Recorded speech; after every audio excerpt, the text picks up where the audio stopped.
Hola, muy buenas tardes. Un saludo muy afectuoso, queridas familias de Telecafé, del eje cafetero, norte del Valle, sur del Tolima, y mucha gente que nos ve en reenviados y reemitidos por allá en muchos continentes, porque tenemos amigos y seguidores de Telecafé en todas partes. Qué rico tener 1 millón de amigos, ¿cierto? Hoy aquí desde la sobremesa, a esta hora, nosotros en la Universidad Católica. ¿Saben ustedes que la Universidad Católica de Pereira es la única universidad que tiene un doctorado en desarrollo humano con estas especialidades? Pues vamos a hablar de ese tema. Hoy les traemos una invitada muy especial porque nosotros queremos desde la sobremesa, este programa, este magazine, donde nos dan libertad y autonomía para escoger los temas, nosotros queremos contribuir para que cada vez nos humanicemos más. No tenemos nada contra la inteligencia artificial, pero nos tenemos que humanizar más a la salud, a los bancos, a la relación de la ciudadanía con el país y con la sociedad. Hay que humanizarla. Y es por eso que hoy nos vamos a dedicar del desarrollo humano. Es por eso que traemos a Victoria y nos dicen, ¿pero por qué Victoria?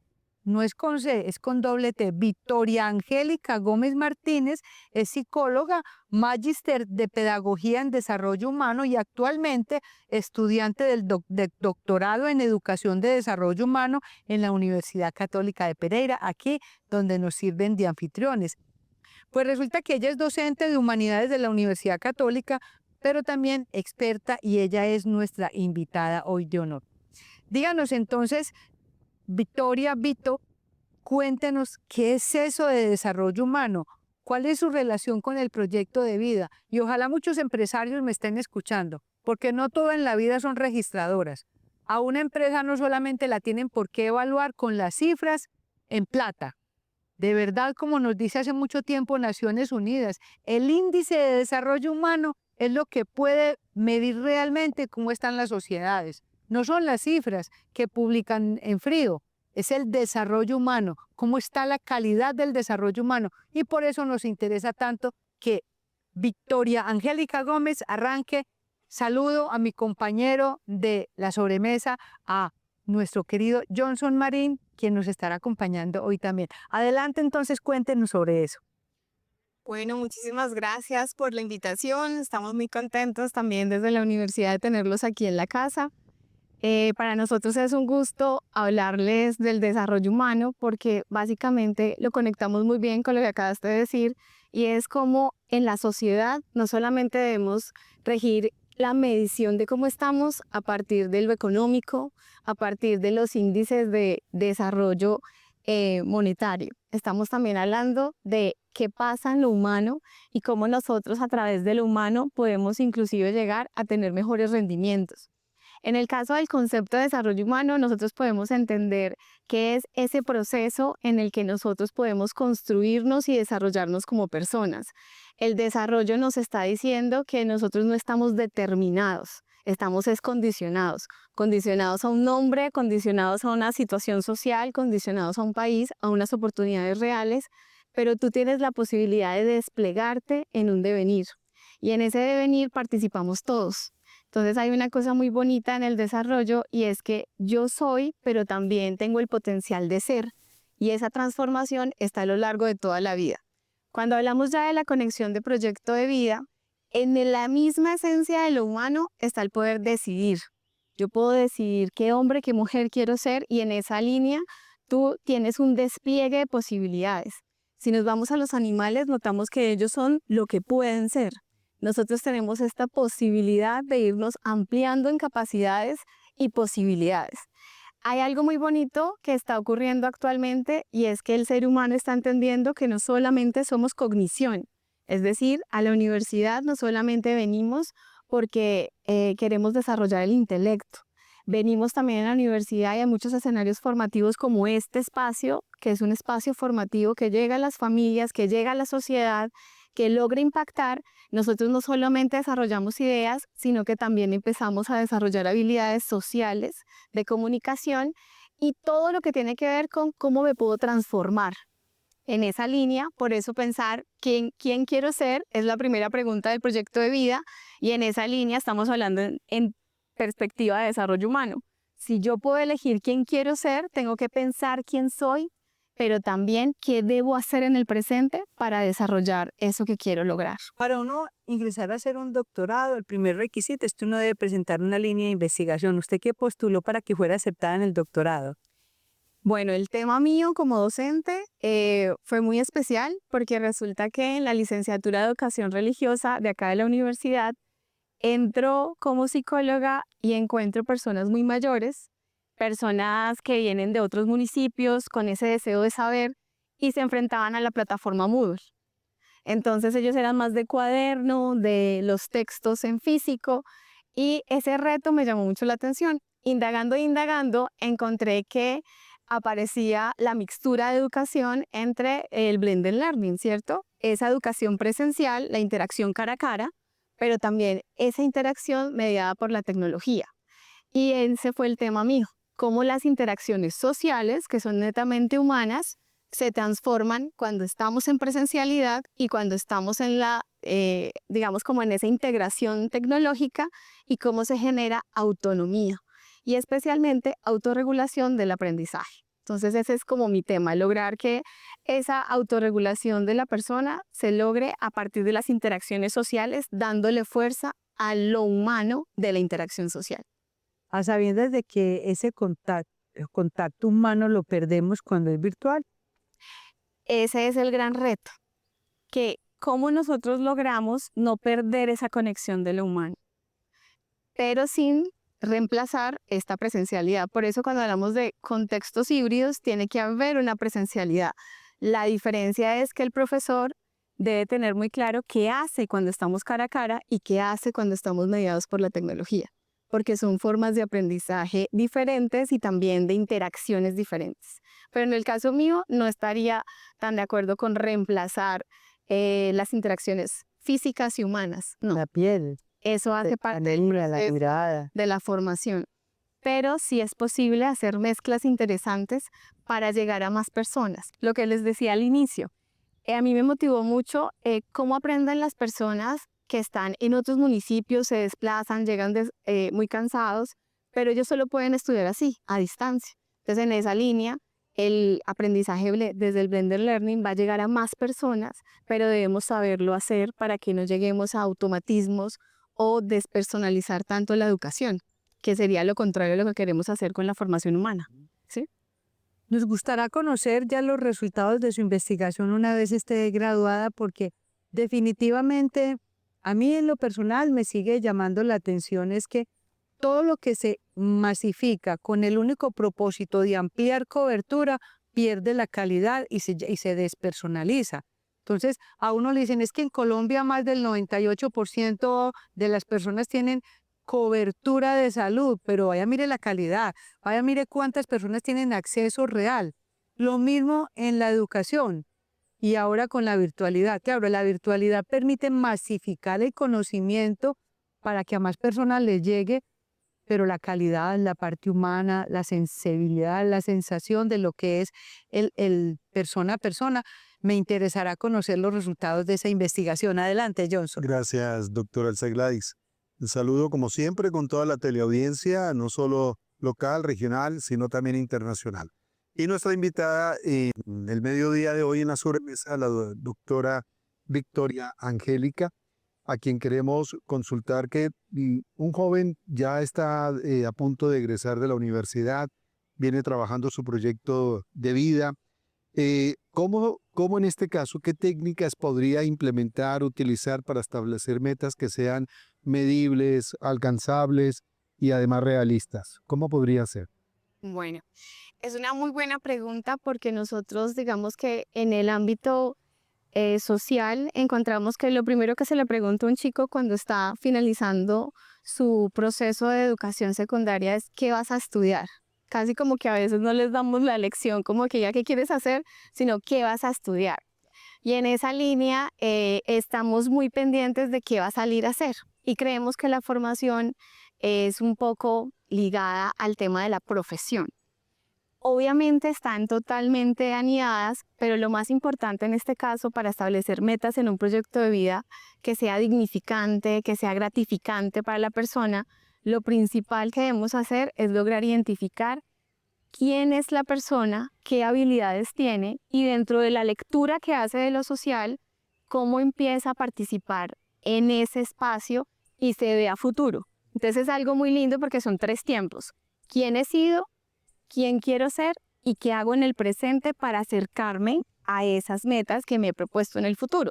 Entonces digamos que es un escenario bastante reflexivo que puedo hacer con mis padres, que puedo hacer con mis docentes. De hecho, aquí en la universidad ha sido muy lindo encontrar cómo muchos de mis estudiantes dicen, yo encontré fácilmente qué quería estudiar porque mi profesor de matemáticas me dijo, tú puedes ser ingeniero. Entonces, no es un asunto determinante el que el docente le dé las pistas al estudiante o a los padres, pero sí es muy importante que les permitamos también identificar sus habilidades. No sé si les ha pasado, pero cuando a uno le dicen quién es uno a veces dice, sí, estoy de acuerdo con lo que dices que soy, pero a veces uno se extraña. Y uno dice, sí, yo soy así, porque el otro te da una respuesta. Uno dice, hola, La verdad, yo soy buena en eso. ¿En serio? Entonces es muy chévere la retroalimentación.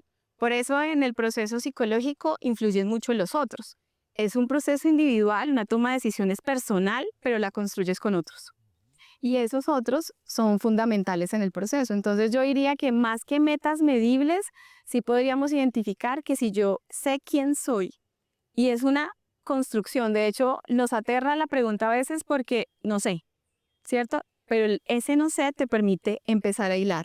bueno, profesora Victoria, vamos a comerciales y ya volvemos. Se la voy a ir anticipando para que la vaya pensando.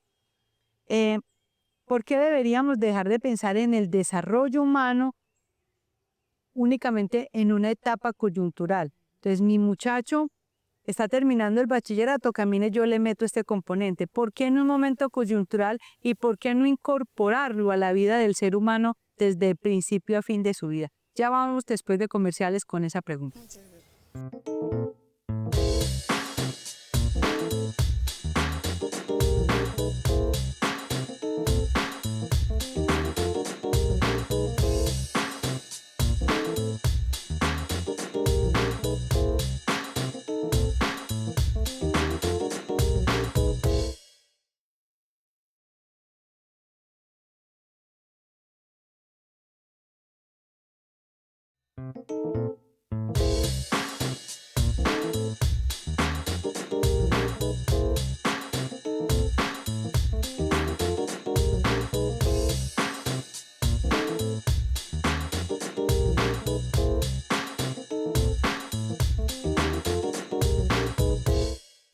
Bueno, profe Victoria, tiene usted sobre la mesa la pregunta que le hice antes de comerciales. ¿Cómo hacer que el concepto de desarrollo humano haga parte de la cultura del ser humano de principio a fin? Bueno, en ese sentido yo pienso que la sociedad ha tenido mucho que ver. Cuando pensamos inclusive, y hay frases que lanzamos de que con un adolescente ya no hay mucho que hacer porque las cosas las aprendemos cuando somos más pequeños. Yo creo que esa es una de las cosas como más complejas que hay en la sociedad porque es un determinismo. Realmente si ustedes miran los procesos de socialización, todo lo que nosotros podemos lograr luego de un proceso educativo bien diseñado, demuestra que eso no es cierto. Nosotros sí podemos desarrollar habilidades que antes no teníamos, pero es claro que hay determinadas etapas del desarrollo en donde es mucho más fácil aprender, en donde es mucho más fácil ser receptivos a diferentes elementos que podemos incorporar más fácil a nuestra personalidad. Obviamente, cuando ya hay una personalidad estructurada, hacer cambios tiene que presentar un poquito mayor de dificultad, sí, pero no quiere decir que no sea posible. En el caso, por ejemplo, de adultos mayores, encontramos que también hay posibilidades de transformación, también hay posibilidades de aprendizaje y es muy bonito cuando uno se da cuenta en ese desarrollo cómo nosotros evidenciamos que yo puedo cambiar. No es yo soy así y ya, sino yo tengo la posibilidad de modificar mi comportamiento y en esa línea aparecen diferentes herramientas. Y ahí podría uno hablar de esos tipsitos que gustan tanto en televisión, como unos 4 tipsitos que le permitan a la gente decir, estas son las técnicas de aprendizaje de desarrollo humano para su proyecto de vida. ¿Cuáles serían? Bueno, yo sé Oxy como técnicas, pero sí pensaría yo que hay unos procesos básicos, ¿cierto? El primer proceso que les estaba comentando ahorita es conocerme. Conocer. Me conozco y ya puedo tener el siguiente proceso y es identificar quién quiero ser. En esa identificación de quién quiero ser, inclusive entra qué quiero tener. Entra allí también. Nosotros podemos establecer diferentes pautas que ya sería el siguiente momento, acciones. Entonces, primero me reconozco, luego identifico qué quiero y luego qué acciones voy a emprender para llegar a tejer ese camino. Y el cuarto componente que pensaría que es muy importante es cómo modifico y cómo replanteo aquellas cosas que pensé que quería o podía lograr y no lo estoy logrando. Entonces, eso hace parte del pensamiento estratégico en donde debe haber flexibilidad. Casi que un mejoramiento continuo. Yo trazo un camino, pero si ese camino no está dando resultados, ¿qué puedo hacer para redireccionarlo? Y en esa línea, básicamente, nosotros encontraríamos 4 procesos anclados para llegar a desarrollarnos como personas y pensar también en esos proyectos de vida. Pero hay un asunto muy lindo en el desarrollo y es, no existen recetas. Por eso el tema de los tips, yo diría, cada uno tiene que diseñar los propios, ¿sí? Han visto que cuando somos padres nos dan las sugerencias de qué hay que hacer para dormirlos, pues para que tengan hábitos. Cada proceso es diferente. Y eso es lo lindo del humano. Se hace camino al andar. Se hace camino al andar. Muy bien, Johnson. Doctora, hemos analizado en algunos casos situaciones un poco complejas donde hay unos componentes que dificultan el hecho de que una persona se mantenga firme, comprometido, dedicado al tema de su proyecto de vida. Entonces hay procrastinación, en otros casos deserción, en otros casos se aborta el proyecto, en fin. ¿Qué se puede hacer en este caso? ¿Qué se podría recomendar para que una persona pueda mantenerse motivada y comprometida en ese proyecto de vida a largo plazo? Bueno, muy bien. Yo pienso que el hecho de nosotros entender que la planeación es diferente de la acción nos permite también hacer como unos ajustes, ¿sí? De pronto, una de las cosas que más encontramos es que no nos gusta equivocarnos o que yo pienso que las cosas van a ser de una manera y resultaron de otra. Resulta que ahí es en el actuar que yo me doy cuenta realmente qué habilidades tengo. Y en esa línea es ahí donde yo debo empezar a hacer ajustes. Entonces yo pensaría que para resolver ese asunto de qué hacer en esos momentos donde yo dejo o postergo o hago negación, ¿cierto? O finalmente algo me pasa y las cosas no resultan, la idea es que yo pueda identificar realmente qué está pasando para que pueda intervenirlo de la manera adecuada. Un ejemplo es que en ocasiones nosotros tenemos que tener en cuenta que hay procesos que se hacen sin pensarse. Entonces, por ejemplo, sin pensarse. Entra la persona a la universidad o entra a un nuevo trabajo y piensa que solo con entrar ya funcionó, cuando solamente estás en el primer peldaño porque lo importante es mantenerte. Entonces, digamos que eso implica otros recursos personales, psicológicos, que van a ser importantes. Entonces, en esa línea, entre más tengamos claro que el proyecto es flexible, que es dinámico y que siempre debemos estar pensándonos también en esta autorreflexión, cómo voy, por qué lo estoy haciendo, y no repetir patrones culturales o sociales solo porque así hay que hacerlo, te va a permitir ser una persona que se autorregule mejor. Pensaría yo que ese es como el proceso, el corazón de esto, la reflexión y el pensar realmente qué tengo, qué debo hacer, dónde están las ayudas para lograrlo de una manera, digamos, como más oportuna, a tiempo, ¿sí? No esperar a que las cosas fallen para actuar. Sería como la recomendación. Hola, profe, hay palabras que se ponen de moda como por décadas de acuerdo a las circunstancias o crisis que tenga la sociedad y las familias. Y últimamente hablamos mucho de la resiliencia. Yo me puedo definir como una mujer resiliente por tantas cosas que me han pasado en la vida, episodios familiares, tristes, muchas cosas, aceptando que son malas cosas buenas que me han pasado. Y esa resiliencia yo la he ido construyendo y cada vez más la fortalezco desde la fe. Yo le doy la gloria a Dios y a mi fe, porque eso lo he hecho, porque estoy muy pegada en los caminos de Dios. Yo quisiera que usted me diera una respuesta desde el punto de vista psicológico y desde la perspectiva de desarrollo humano, ¿cómo podemos recomendarle a la gente que sea resiliente frente a circunstancias adversas y frente a traumas? Bueno, esa pregunta digamos que es muy bella porque si nos vamos a las experiencias de vida, todos hemos tenido momentos difíciles en los que realmente hemos visto que la manera en cómo asumimos los episodios y los momentos difíciles nos hacemos o más fuertes o nos hacemos más débiles, ¿cierto? Entonces en esa línea yo pensaría que una de las cosas importantes de lo humano es entender que no podemos descuidar dimensiones que son importantes en nosotros. Y una dimensión que nosotros tenemos a veces un poco descuidada es la trascendente. Es esa parte espiritual que también conecta mucho con lo humano. También todo lo que tiene que ver con el manejo de emociones. Digamos que en esa integralidad de lo humano no solamente somos cuerpo, también somos un espíritu que se mueve y se relaciona con otros. El creer que hay algo superior pues también da una posibilidad de proyecto de vida bastante diferente en el sentido de que la persona sabe que hay algo más y hacia allá se ubica. Y no estamos hablando de una religión específica, estamos hablando de una dimensión muy amplia. Y en esa línea es una búsqueda. Por eso lo bonito que ustedes encuentran cuando leen un texto de superación personal es entender que lo humano es una búsqueda, es un encontrarse, es un caminar. Y en esa línea, el que tengamos balanceadas las diferentes dimensiones va a favorecer que seamos cada vez más cercanos a esa persona que quiero ser. ¿Y cómo balancear esas dos dimensiones en lo humano? Sinceramente, la única respuesta que yo tendría es el autoconocimiento. Porque en la medida en que tú conozcas qué tienes y qué no, y hacia dónde quieres avanzar, puedes buscar ese equilibrio. Porque lo triste es tratar de homogenizarnos a todos, como que todos lo tenemos que tener al mismo nivel, cuando realmente hace parte de una decisión y una autonomía el decidir qué dimensiones quiero desarrollar o no. Pero lo interesante acá es que busquemos el equilibrio dentro de lo que es la búsqueda de la persona, de esa identidad, de ese hacerse ser humano.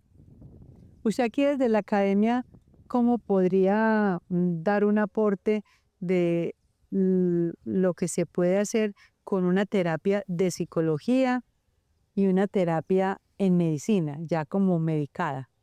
Bien, digamos, mi campo es la psicología educativa propiamente, pero en el ejercicio que nosotros hacemos en lo educativo está el proceso de la remisión. Y en esa línea, cuando nosotros identificamos que además de las situaciones personales que vive la persona y no las puede manejar, la remisión oportuna es muy importante. Entonces, la remisión psicológica, inclusive remisiones psiquiátricas, han sido importantes, sin perder de vista que también existen asuntos de salud física que también se pueden remitir. Entonces, lo que aquí vemos, como lo hemos visto a lo largo del programa, es que existen diferentes dimensiones humanas que hay que atender.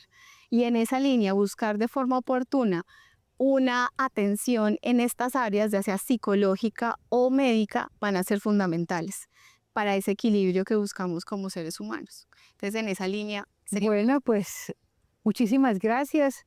Aquí damos cierre a este importante programa con un tema que a todos nos interesa en la sobremesa desde Telecafé, este canal que queremos y que siempre nos une. Muchas gracias y de nuevo gracias a la Universidad Católica por ser nuestra anfitrión.